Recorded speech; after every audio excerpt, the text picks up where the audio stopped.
কথায় আছে, ভগবান যদি আপনাকে টানেন, কোনো প্ল্যানের প্রয়োজন পড়বে না। আপনাকে যে কিভাবে নিয়ে যাবে তার কাছে আপনি বুঝতেও পারবেন না। আবার এমনও শোনা যায় যে হাজারো প্ল্যান করে কিন্তু ভগবান দর্শন আর করা হয় না। একটু ভেবে দেখবেন, আমরা অনেক সময় অনেক প্ল্যান করি যে এই ঠাকুরের দর্শন যাব বা এই মন্দিরে যাব বা অন্য কোনো জায়গায় যাব। সেখানে কিন্তু আর যাওয়া হয় না। কোনো না কোনো কারণেই প্ল্যানগুলো কিন্তু ভেঙে যায়। এই যে আজকে যে ভিডিওটা শেয়ার করছি সেরকমই একটা গল্পের। হঠাৎ করেই কীভাবে যে চলে গেলাম, মানে প্ল্যান ছাড়াই বলা যেতে পারে।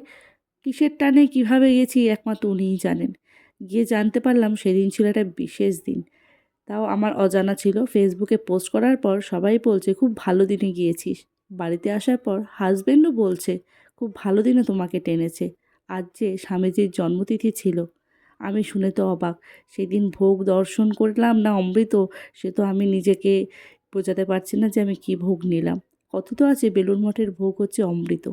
সেই ভিডিওও তোমাদের সাথে শেয়ার করব।